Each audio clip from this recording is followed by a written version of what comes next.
اقتصادی بر تهران، فقط 3 روز مانده به پایان مهلت آتشبس ایران و آمریکا. وزیر خزانه‌داری آمریکا از اقدامی بی سابقه برای انزوای ایران خبر داد. ترامپ هم گفته کارهای این کشور در منطقه هنوز تمام نشده. موج محکومیت‌های منطقه‌ای علیه حمله تازه تهران به 2 نفتکش اماراتی. کشورهای عرب هشدار میدن تنگه هرمز نباید به ابزاری برای فشار و باجگیری اقتصادی تبدیل بشه. و گرفتاری تازه برای دارایی‌های مرتبط با جمهوری اسلامی در اروپا. فعالیت یک هتل لوکس در آلمان به اجبار متوقف شد.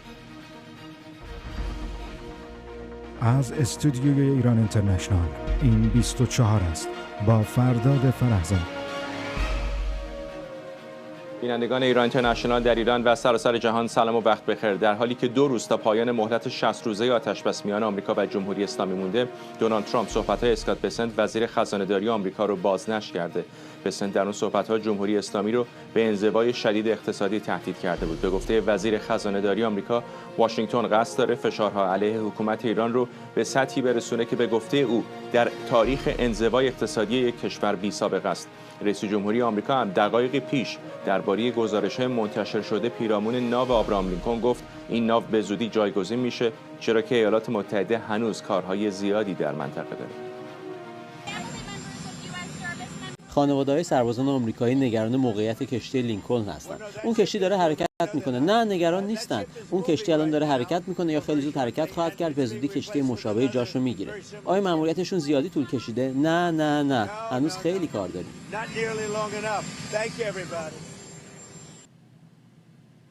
همزمان دولت کانادا دور تازه‌ای از تحریم‌ها علیه تهران رو شروع کرده. 5 مقام ارشد حکومت ایران و اعضای سپاه رو تحریم کرده. اتاوا دلیل این تصمیم رو تهدید امنیت کشتیرانی آزاد و نقض حقوق دریانوردی در تنگه هرمز اعلام کرده. خبرنگارانمون سمیرا قرایی از کاخ سفید و مهسا مرتضوی از تورنتو با ما هستند. سمیرا، با تو شروع میکنم. آقای ترامپ میگه هنوز کار ما تمام نشده و وزارت خزانه‌داری وعده از موج جدیدی از تحریم ها میده که مدعی هستند بی سابقه خواهد بود. فرداد این تازه ترین اظهارات آقای ترامپ هست. ساعتی پیش ترک کرد واشنگتن دی سی رو به مقصد نیویورک و در جمع خبرنگاران راجع به وضعیت روحی روانی سربازان روی ناو هواپیمابر لینکلن از او پرسیدند. ما شب گذشته راجع به این با هم صحبت کردیم. گزارش اختصاصی وال استریت ژورنال بود که قرار هست که تعویض بشه، لینکلن برگرده به ایالات متحده و ناو هواپیمابر جورج واشنگتن جایگزینش بشه. الان آقای ترامپ میشه اولین مقام رسمی که داره این رو تایید میکنه، اینکه این تغییر ناو اتفاق خواهد افتاد یا به گفته او تغییر کشتی. گفت که یکی در حال حرکت است و به زودی دیگری جایگزینش خواهد شد و وضعیت سربازان و خدمه هم در روی ناو هواپیمابر لینکلن گفتش که مناسبه و مشکلی وجود نداشته. شب گذشته گفتیم گزارش‌های وجود داره مشخصا از طرف رسانه‌هایی که تحرکات دریایی یا کلا نیروی دریایی ایالات متحده رو رصد میکنن. این گزارش‌ها داره میاد که برخی حالشون خوب نیست، اقدامات در جهت خودکشی انجام دادند یا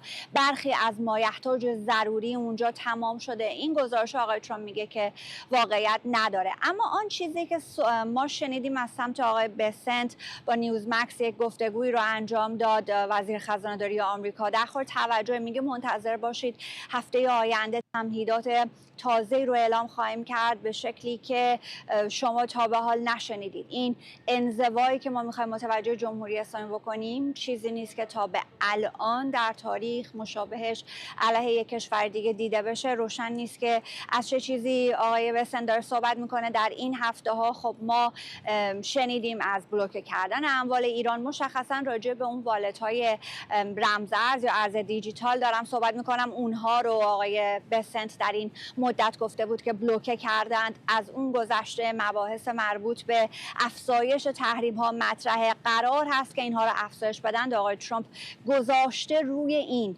تمامی هم و غمش رو که بخواد محاصره دریایی رو تا اونجایی که میتونن ادامه بدن. روز گذشته آقای هکست گفته بود ما تا بی نهایت میتونیم این محاصره رو ادامه بدیم. این ناوها هم دارن دارن جابجا میشن، دارن میرن به سمت اون فشارهای شدید اقتصادی، ولی روشن نیست که با چه مکانیزمی قرار هست که این رو تا اونجایی پیش ببرن که جمهوری اسلامی رو ضعیف بکنه. میگن هیچ گونه کشتی قرار نیست که وارد آبهای ایران بشه، پیشتر بنابراین بود که اقلام بشردوستانه، دارو، غلات، غذا بتونه وارد بشه. و از طرف دیگه ما روز گذشته همینجا یک سندی رو منتشر کرد دولت ایالات متحده که نشون میده چطور کشورهای اروپایی دارن به چین کمک میکنند در جهت اینکه تعرفه‌های آمریکا رو دور بزنن. تمامی این دینامیک های مختلف اقتصادی سر کار هست، داره کار میکنه و روشن نیست که ایالات متحده چطور میخواد مقابله بکنه حالا با دول دیگری مشخصا مثل چین که به جمهوری اسلامی میتونن کمک بکنن در رابطه با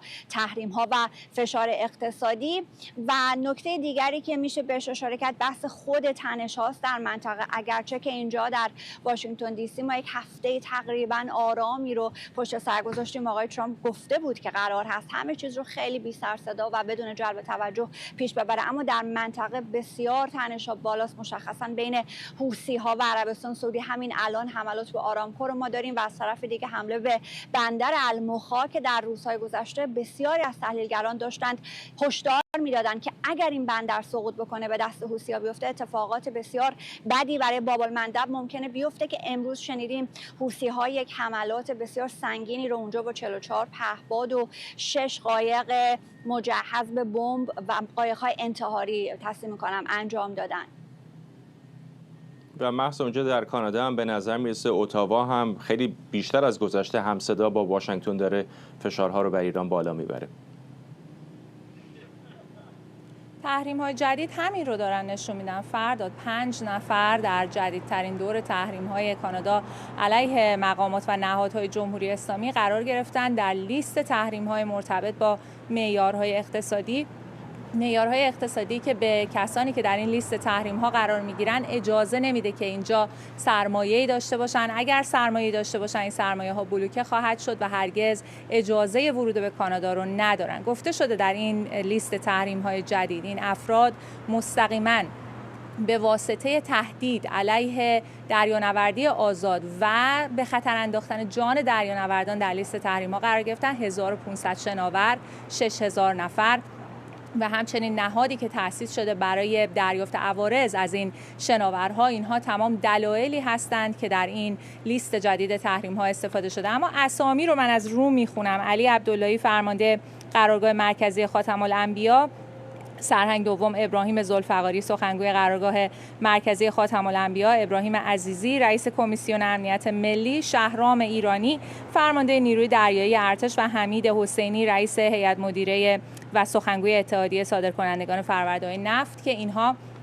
افرادی هستند که در این بسته بودن تنگه هرمز نقش داشتن، در حدی که کانادا حالا اونها رو در لیست تحریم‌های خودش قرار داده. جالبه که نفر اول که علی عبداللهی هست که از فرماندگان ارشد سپاه هست بار قبل هم تحریم شده بود به دلیل اینکه سپاه پاسداران در لیست تحریم‌های کانادا قرار گرفته بود. اما این بیش از 20مین دوره تحریم‌هایی هستش که کانادا انجام داده از پاییز سال 2022 تا به حال و طی این تحریم‌ها 232 نفر و 260 نهاد در تحریم‌های کانادا قرار گرفتن. علاوه بر اون هزاران نفر از مقامات ارشد جمهوری اسلامی که خود به خود در لیست تحریم ها هستن، علاوه بر اون سپاه پاسداران که گروه تروریستی اعلام شده و تمامی اینها نشون میده که حالا کانادا همونطور که خودت هم در ابتدا اشاره کردی همراستا هست با واشنگتن و دیگر کشورها. در همین بیانیه هم گفته زمانی که در واقع فرصت اجازه بده و موقعیت فراهم بشه که صلح پایدار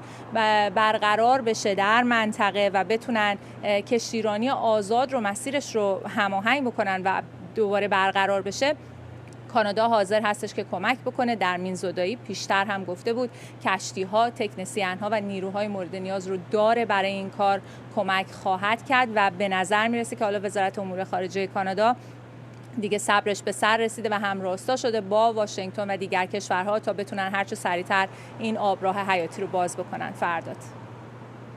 ممنونم از هر دوی شما. مهسا مرتضوی در تورنتو و سمیرا قرایی از کاخ سفید در واشنگتن.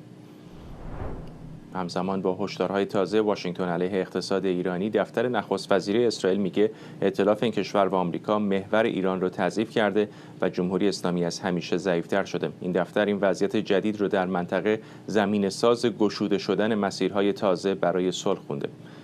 بهنام طالبلو، مدیر ارشد برنامه ایران در بنیاد دفاع از دموکراسی ها، و نوید محبی، تحلیلگر سیاسی از واشنگتن با ما هستن. ممنونم از هر دوی شما آقایون. شما به تازگی هم اتفاقا یک مقاله در وال استریت ژورنال منتشر کردید و به شکلی انتقاد کردید از رویکردی که جی ونس در مقابل جمهوری اسلامی داره و به خصوص نگرانی او از تغییر حکومت در ایران. آقای طالبلو، با شما شروع میکنم. چه چیزی رو به نظرتون جی ونس داره غلط در میابه؟ ممنونم از دعوتت فرداد خان و مخصوصا که به این مقاله مشترک من و دوست گرامی آقای محبی اشاره کردید.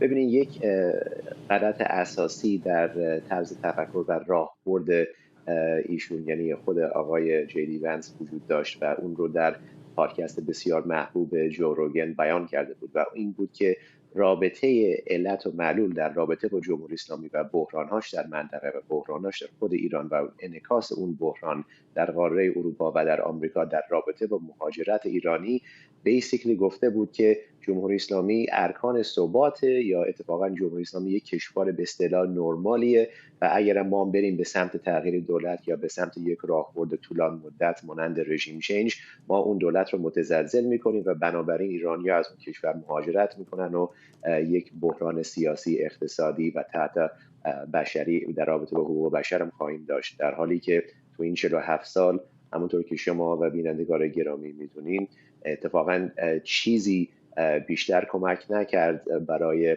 اتفاقا فرار ایرانیان از کشور خودشون بجز سیاست‌های غلط و ضد بشری جمهوری اسلامی. آقای محبی، همین دیروز هم دوباره آقای ونس مصاحبه با فاکس کرده و به شکلی گفته که جمهوری اسلامی غیر قابل پیش بینیه، مشخص نیستش که به تعهداتش پایبند بمونه. بنابراین به نظر میرسه که حتی او هم روحیه و کاراکتر جمهوری اسلامی رو میشناسه. با این وجود چرا به نظرتون برای او تغییر رژیم اینقدر واژه بدی است و خیلی به دنبالش نیست؟ با سلام به شما آقای طالبلو گرامی و همینطور هموطنان عزیز. ببینید، من فکر می‌کنم که مصاحبه جدیدی که آقای ونس داشتن با شبکه فاکس نیوز به نوعی نشون دادن که به هر حال حداقل یه خورده شاید درس گرفته باشن در رابطه با جمهوری اسلامی، اینه که مذاکره با اینها فایده‌ای نداره. جمهوری اسلامی به حال یک حکومت رویژنیست هست و میخواد به اصطلاح اون نظم جهانی رو به هم بزنه، به ایده به اصطلاح نیشن استیت باور نداره، به مرزها باور نداره. بنابراین من فکر میکنم که مصاحبه دیروز یه نوع عقب نشینی شاید باشه از گفتهایی که داشته. ولی یه چیزی که آقای ونس متاسفانه اشتباه میکنن اینه که تصور میکنن که جمهوری اسلامی به نوعی منبع ثبات در منطقه است که اگر این حکومت رو دست بزنیم خب جامعه ایران منفجر میشه و میلیون ها نفر مهاجرت میکنن.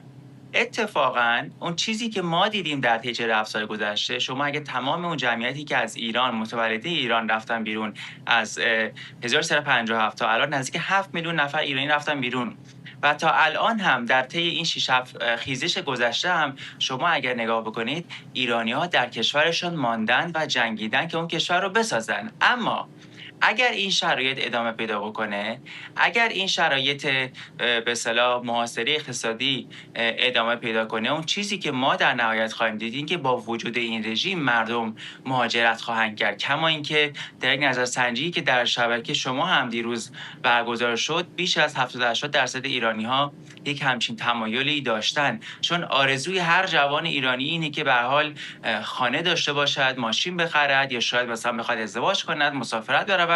ولی با وجود جمهوری اسلامی، با وجود شرایط فعلی، تمام این آرزوها رو به اصطلاح برباد رفته می‌بینن. بنابراین مهاجرت اولین چیزی که خب به ذهن یک فردی میاد که ما آیندهمون رو بسازیم. بنابراین اشتباه آقای ونس، من تکرار می‌کنم، اینه که تصور می‌کنن که جمهوری اسلامی منبع ثبات. اتفاقا اگر این حکومت بماند و سقوط نکند، ما شاهد موج عظیم مهاجرت در داخل کشور خواهیم بود.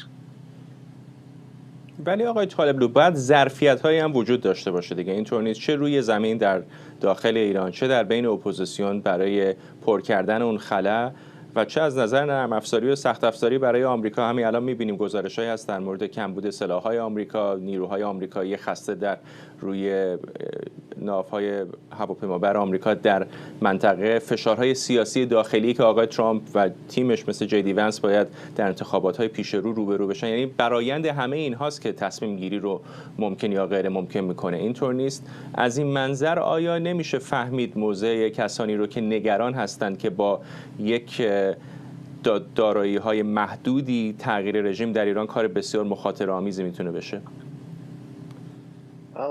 شکی نیست که خیلی نگران هستن، ولی اون ور سکر هم باید در تحلیل‌های خودمون به عنوان افراد ایرانی آمریکایی و خود سیاستمدار آمریکا اونم در نظر باید داشته باشیم و اون تحلیل اینی که آیا کمک کردن بر سرپا موندن چنین نظامی که بزرگترین صدور تروریسم در جهان هست انقدر مردم خودش رو تحت ظلم و ستم قرار میده، انقدر تهدید حیاتی واسه منابع اصلی دنیا، انرژی، نفت، گاز، پتروشیمی که از خلیج فارس و از تنگ هرمز به طور روزانه قرار عبور کنه و انقدر تهدیدهای حیاتی و امنیتی دیگه مهم در یک منطقه ذوق‌الجنسی بسیار ژئواستراتژیک دنیا میده، آیا ما نباید که سیاستی بسازیم که یا مانع ایجاد کنیم واسه چنین دولتی، یا اون رو عقب نشون برونیم، یا اون رو یک جوری تحت فشار بذاریم؟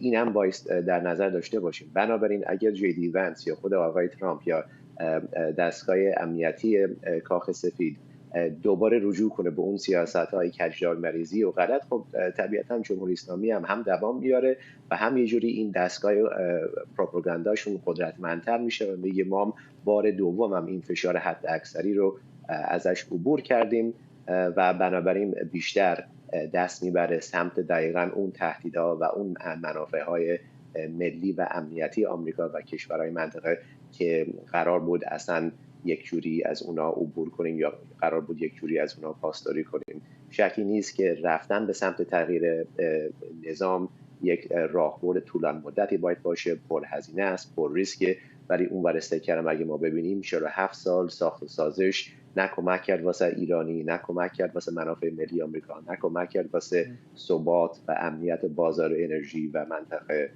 و بنابراین منجر به شکست خواهد شد.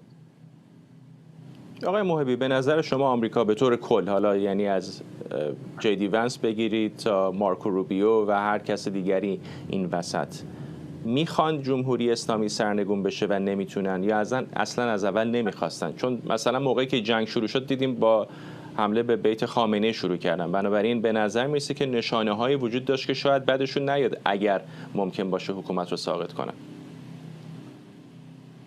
به نظر من تمایل به تغییر نظام در دولت آمریکا وجود داشته و حتی در همون ابتدای اگه یادمون باشه سخنرانی که آقای ترامپ کرد، گفتش که وقتی جنگ تمام شد به مردم گفت ایران برای شما خواهد بود، هر کاری می‌خواید بکنید. ولی من فکر می‌کنم که آمریکا طاقتش و اون تاباوریش برای رسیدن به خواسته‌هاش به نظر من خیلی زیاد قوی نیست. قوی هست، منتها شاید اون اراده لازم رو برای مقاومت نداشتن. جلوی اسرائیل رو گرفتن. اسرائیل هم در دوره جنگ اول هم در دوره جنگ دوم اینا می‌خواستن به جنگ ادامه بدن. شکایت کردن که آقای ترامپ چرا جلوی ما رو گرفتی؟ یعنی من میخوام بگم که اون تمایل به تغییر نظام وجود داره، ولی آیا آماده هستن هزینه‌اش رو بدن یا نه؟ حالا مثلا 2 ماه 3 ماه یه بحران نفتی به وجود بیاد، مثلا برای شهروندان آمریکایی مثلا عبور و مرور به وسیله ماشین به خاطر قیمت بنزین اینا یه ذره بالا بره، آیا توانایی و هزینه‌اش رو حاضر هستید بدید یا نگاه میکنید که مثلا ما 2 ماه بعد 3 ماه بعد انتخابات داریم برای ما این مسئله خوب نباشه؟ ولی من فکر میکنم که به مرور زمان وقتی که میان تمام راه ها رو امتحان میکنن، میبینن که در مقابل اون حکومت جواب نمیده، خواه نخواه دوباره به اون سمت میرن.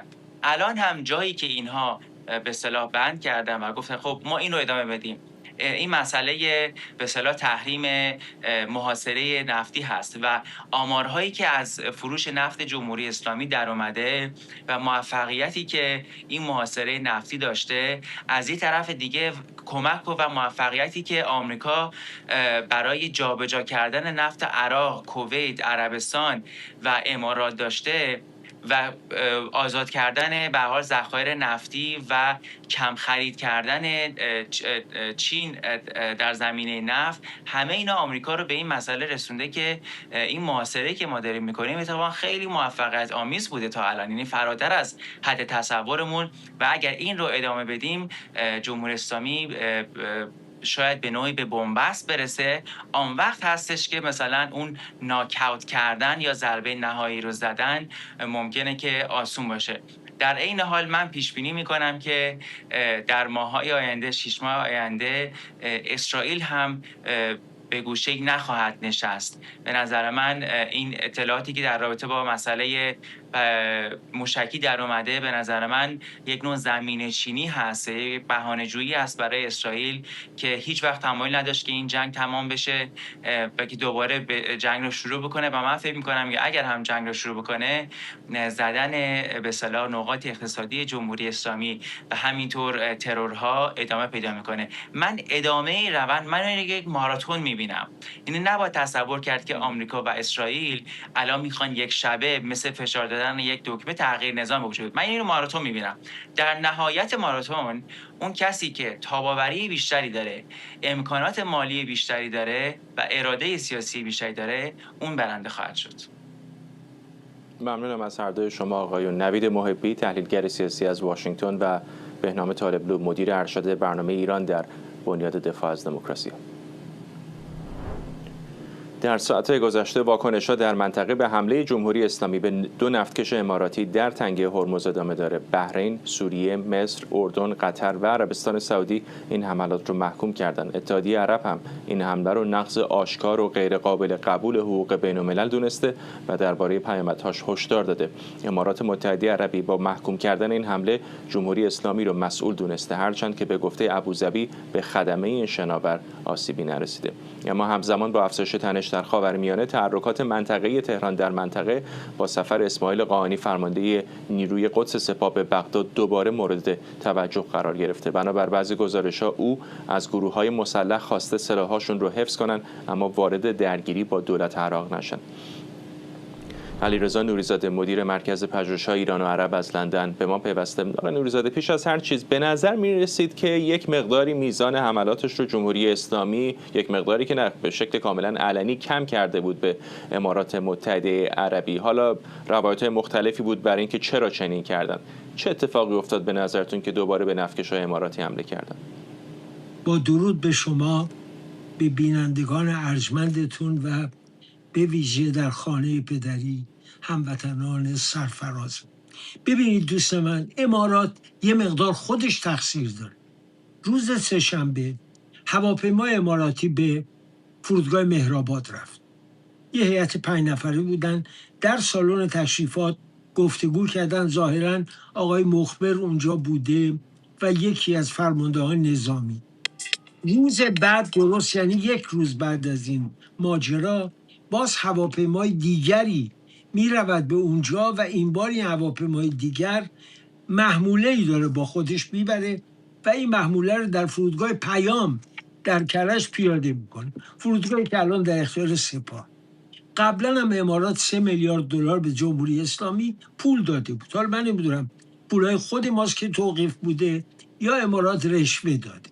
یه مدت جمهوری اسلامی متوقف کرد عملیاتو، ولی الان حمله رو شروع کرد. ببینید، جمهوری اسلامی درست روی یک برنامه‌ریزی دقیق داره کارش رو انجام میده. اولا چون قصد رویارویی مستقیم با سعودی ها رو نداره و وضع هشت شعبی در عراق هم زیر ذره بینن و خود دولت جلوی اینا رو یه مقدار گرفته، ناچار سراغ حوثی ها رفتن و حوثی ها دست بردار نیستن. ببینید، پالایشگاه آرامکو رو زدن ممکنه نمادین باشه، ضرر زیادی نزنه، ولی عملا تجاوز به حاکمیت سعودی است. سعودی با ایران وارد جنگ نشده، عربستان نرفته یک گروه مخالف رژیم رو موشک بده به تهران موشک بزنن، یا ولی جمهوری اسلامی این کار داره میکنه. و این دو معنا داره. یک معناش اینه که سیاست آقای ترامپ در رابطه با جمهوری اسلامی کاملا غلط بوده. این عشق یک شبه آقای ترامپ به قالیباف و الباقیشون نتیجه نداشته. فقط آقای ترامپ خودش خوشحال بکنه که من بردم. چی رو بردی؟ ببینید آقای حمزه رحیم صفوی حتی پدرش بعد از 9 اسفند در چارچوب این چیدمان جدید نقش مهمی نداره، اما عبارتی رو میاد میگه بسیار خطرناکه. دیروز و امروز رسانه‌های سعودی و رسانه‌های منطقه خلیج فارس تماما روی این تمرکز داشتن که ما لازم نیست بمب اتمی بسازیم، ما 2 گرم اورانیوم رو میذاریم توی بمب، 4 کیلو هم مواد منفجره میریم میزنیم وسط شهر و وسط فرودگاه. خب این خیلی خطرناکه. تصور بکنید منطقه رو آلوده کردن. خب نتیجه چه خواهد شد؟ دولت‌های دیگه هم میرن دنبال سلاح هسته‌ای. الان پاکستان وارد منطقه شده. سعودی‌ها عاشق چشم ابروی پاکستان نیستن، ولی از پاکستان بهره میبرن و پاکستانی که روی جمهوری اسلامی سرمایه گذاری کرده بود الان متوجه شده یا سعودی رو باید داشته باشه یا جمهوری اسلامی رو. همین وقت برای ترکیه هم هست.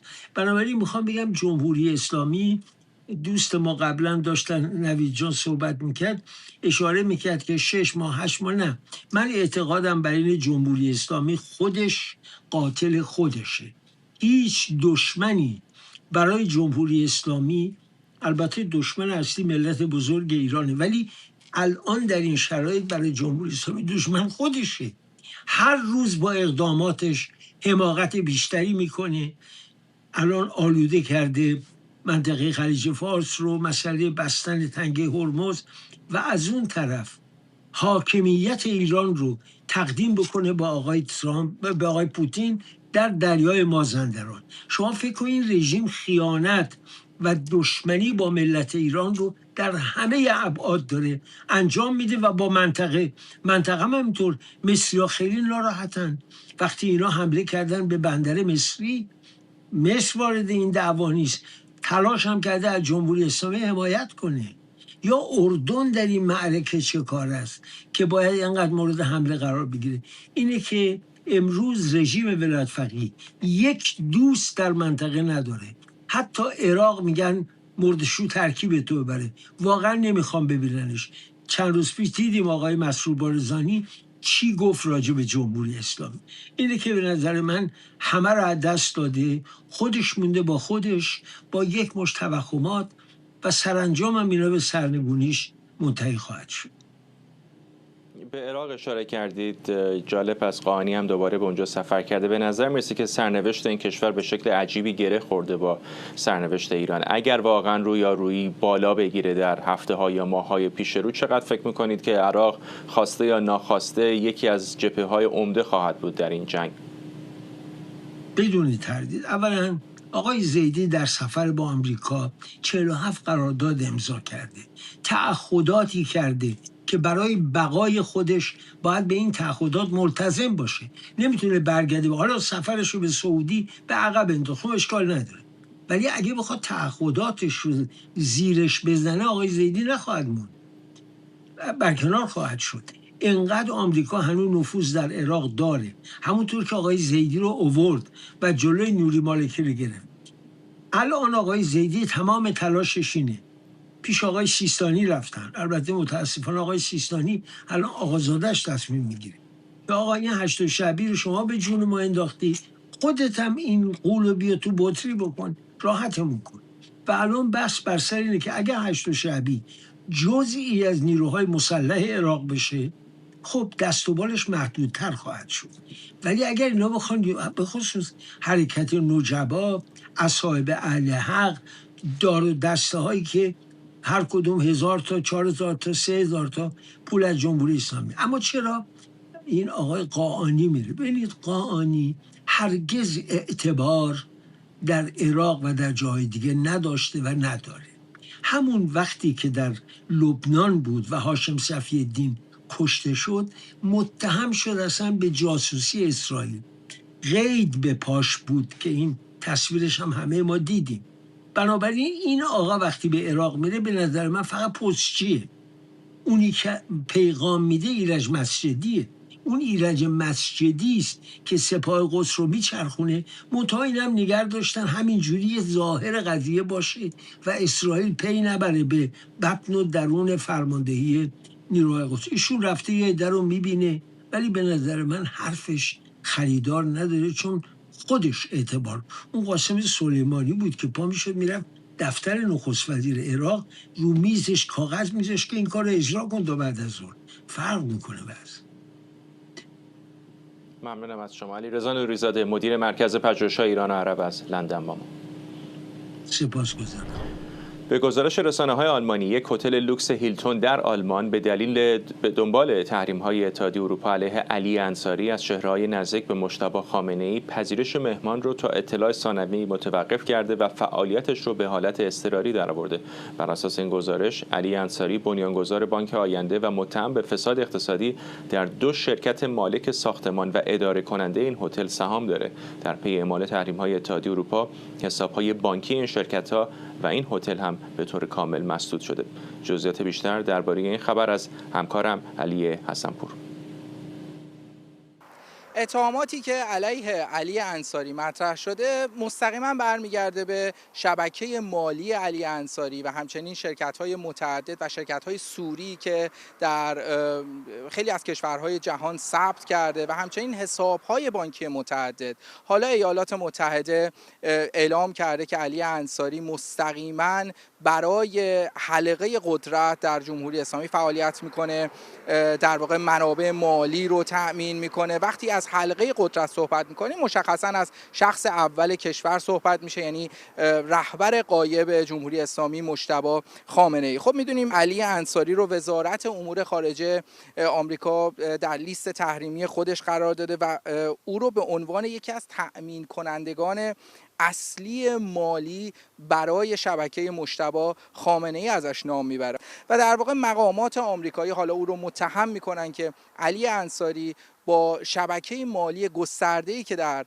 اتحادیه اروپا برای خودش به راه انداخته، در واقع از این طریق به داخل کشور پول وارد میکنه، از داخل کشور پول خارج میکنه و از همین طریق منابع مالی برای مقامات جمهوری اسلامی رو نگه میداره، به طوری که مثلا در گزارشی عنوان شده بود که برای مقامات رده بالای جمهوری اسلامی املاک گسترده در خارج از کشور تهیه کرده تا منابع مالی اونها حفظ بشه. اما 2 هتلی که حالا یکی از اونها در پشت سر من هست، ارتباطشون با علی انصاری چه هست؟ در واقع علی انصاری اگر ساختار این مالی این هتل ها رو بررسی بکنیم، برخورد میکنیم با یک شرکتی به نام اسمارت گلوبال که در واقع علی انصاری متعلق هست به او به همراه شرکت‌های وابسته و به همراه حساب‌های بانکی متعدد. زمانی که علی انصاری وارد لیست تحریمی شد، ناخودآگاه حساب‌های بانکی او هم بسته شد و 2 هتل، یکی از اونها در پشت سر من هست، دیگری هتل هیلتون هستش در مرکز شهر فرانکفورت.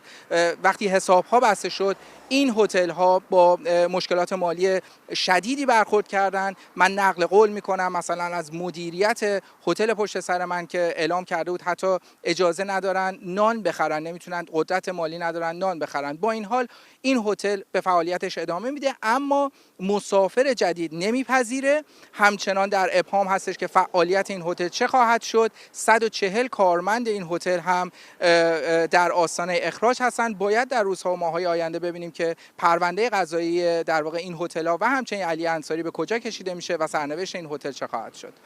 علی حسنپور، فرانکفورت. بهروز اسدی، فعال سیاسی از آلمان با ماست.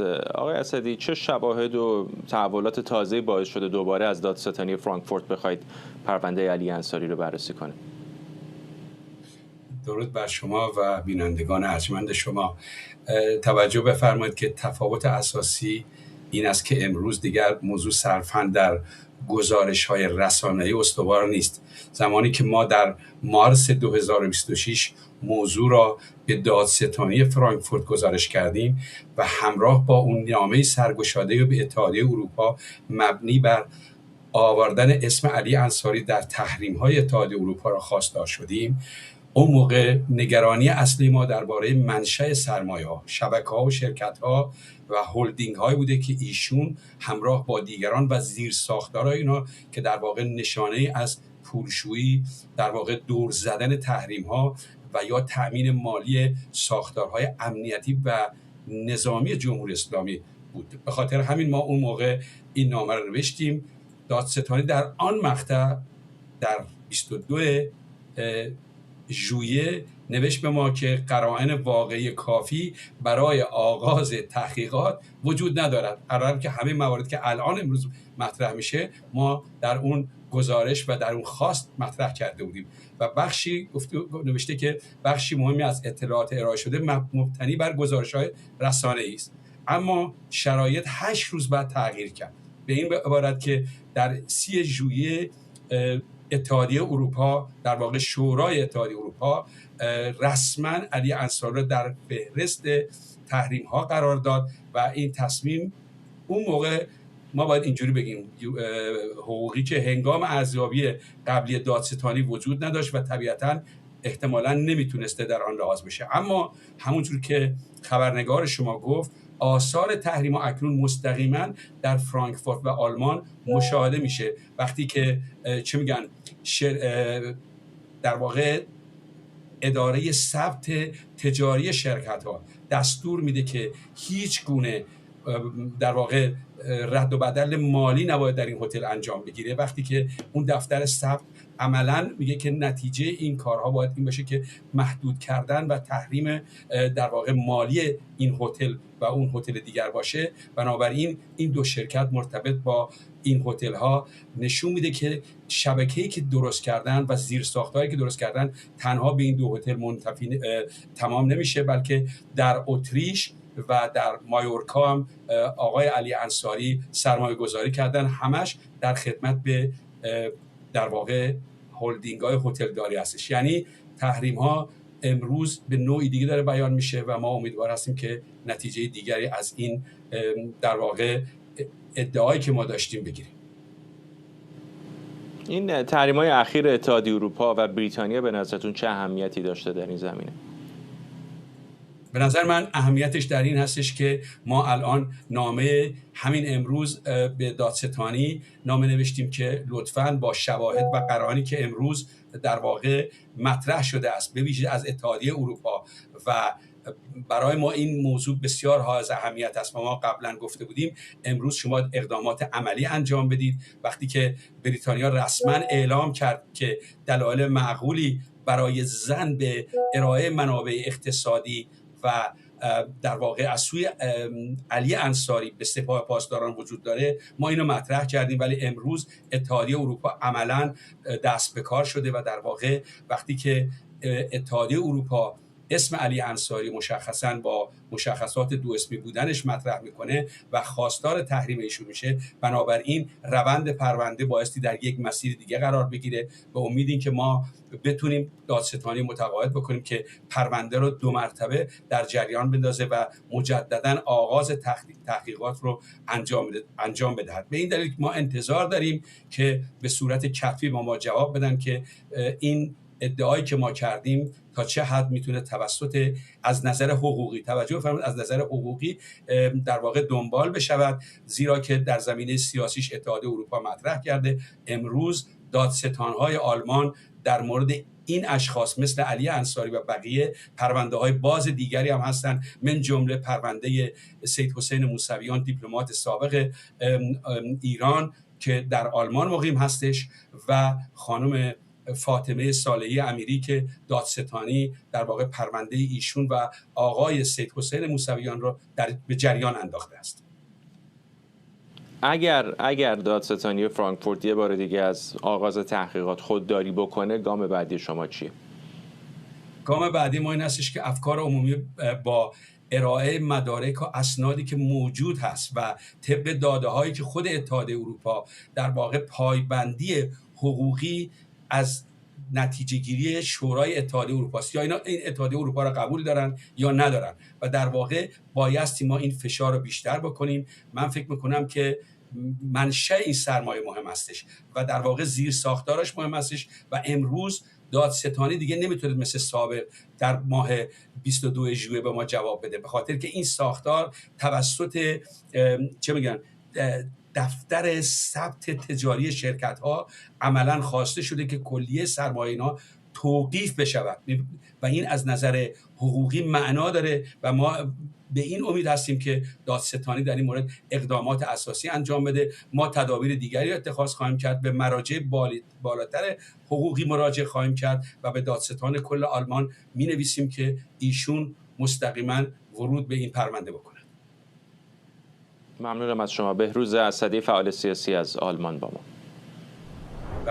واکنش‌ها در ترکیه به بازداشت رهبر و اعضای گروهی مذهبی در این کشور به نام جماعت سلیمانچی‌ها ادامه داره. مقامات ترکیه این گروه با نفوذ و با سابقه رو به پولشویی، کلاهبرداری و تشکیل یک سازمان جنایی متهم کردند.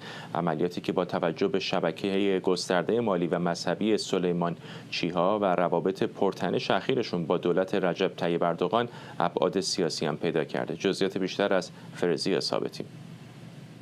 رهبر و اعضای یک گروه مذهبی موسوم به جماعت سلیمانچی‌ها در ترکیه بازداشت شدند. هیئت بررسی جرایم مالی ترکیه نقل و انتقال مالی اعضا و شرکت‌های مرتبط با این گروه رو از سال 2020 زیر ذره‌بین قرار داده و بر اساس گزارش‌ها مشخص شده که مبلغی بالغ بر 100 میلیارد لیر به خارج از ترکیه منتقل کردند. وزیر کشور ترکیه هم گفته که این گروه در حال ساخت یک مرکز به ارزش حدود 70 میلیون دلار در شهر کلن آلمان هستش. با این حال دادستانی تاکید میکنه که تحقیقات متوجه اعتقادات یا فعالیت‌های دینی این گروه نیستش. سلیمانچی‌ها یکی از جماعت‌های قدیمی ترکیه هستند که ریشه‌های فکری اونها با طریقت نقشبندی مرتبط دونسته میشه و علیخان کوریش، رهبر بازداشت شده فعلی این گروه، از نوادگان سلیمان افندی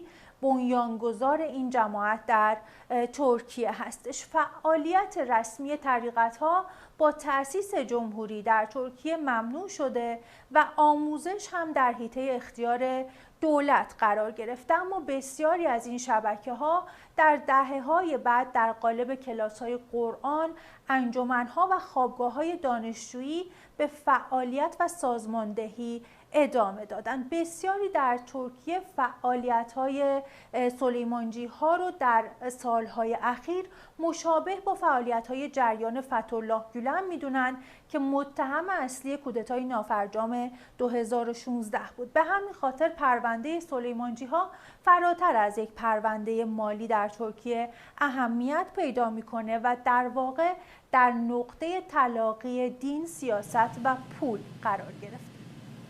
خب قبل از پایان برنامه فرصت کوتاهی داریم تا به نیویورک بریم، به گاردن سیتی نیویورک. تصاویر زنده داریم از ورود رئیس جمهوری آمریکا به این شهر که هنوز البته به صحنه نیامده. در جمع نیروهای امنیتی و پلیس قرار سخنرانی بکنه.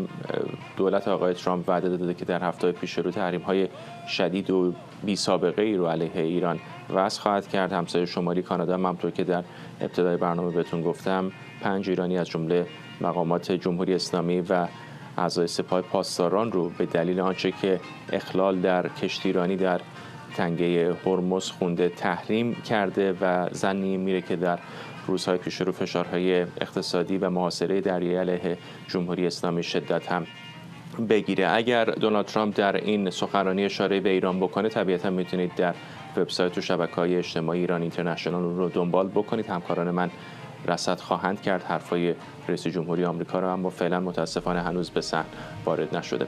ممنونم از شما که بیننده برنامه 24 امشب بودید. برنامه رو کمی دیرتر میتونید دوباره در یوتیوب ببینید.